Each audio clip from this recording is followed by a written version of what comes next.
Welcome to Baby Mama's Wellness Podcast, the home to holistic care and support for babies and mamas. Welcome to Baby Mama's Doula. My name is Racheal Onah, and I'm the founder of Baby Mama's Doula. Baby Mama's Doula is a holistic company focused on supporting the health of babies, mothers, and mothers-to-be.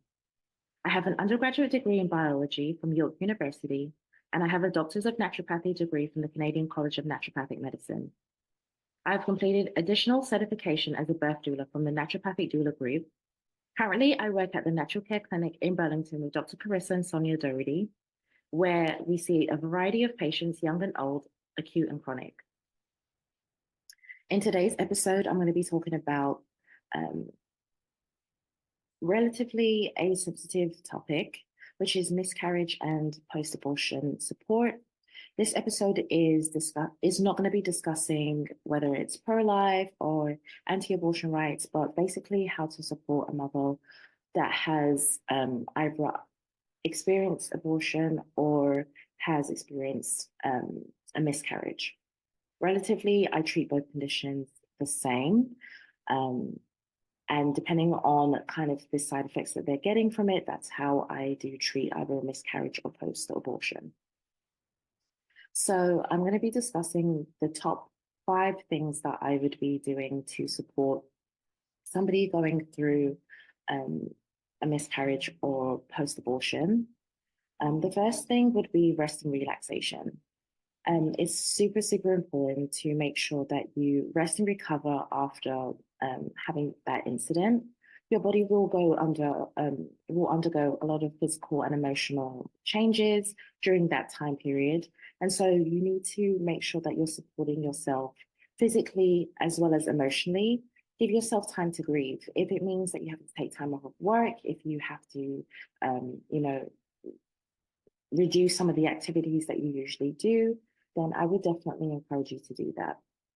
Relaxation techniques can also include massage therapy, aromatherapy, Epsom salt baths, prayer, journaling, exercising, music therapy, and more. I would also recommend going for counseling. I believe that a lot of people try to get through it on their own and sometimes have residual grief. And I think it's very important to refer patients to see a psychologist or a counselor or therapist during this time period, just so that they can have somebody that is not their family member or not their partner that is also grieving to kind of discuss their emotions and be able to help in an objective manner. The third thing that I would recommend is acupuncture. Studies have found that acupuncture is very effective in helping women that have experienced a miscarriage or abortion. There are certain points that naturopathic doctors would do or use in order to help relieve pain and discomfort, as well as reduce anxiety and depression. TCM herbs can also help and have been effective in treating miscarriage or post-abortion procedures. The fourth thing that I would recommend is botanicals and supplements to kind of help with supporting the gut health.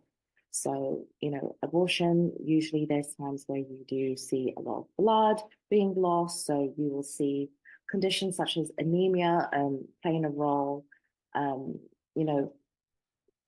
Abortions, you tend to see a lot of GI issues because it is a surgical procedure in your abdominal and genitourinary area. So, there's some trauma happening to that area, and your body can feel trauma, and it may take a while. It may take a couple of months in order for your body to go back to normal. So supporting your body in a holistic way is definitely indicated. There's different things that I would recommend. So for, pain and, inflammation, I might recommend ginger and turmeric. And, to strengthen the uterus after a miscarriage, I may recommend a red raspberry tea. It all depends on what the side effects are from having a miscarriage.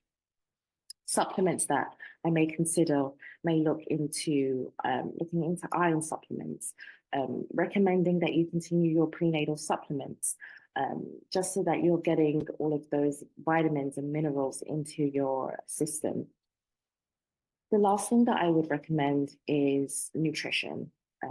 Nutrition also will help replenish you for all of the blood loss and, you know, making sure that you feel good a lot of the time when you don't eat well. It can exacerbate some of the symptoms that you're feeling. So, um, anxiety and depression is linked to gut health. So I do like to recommend a good diet. You want to avoid raw and cold foods. You want to have warm foods that will really help stimulate your gut function.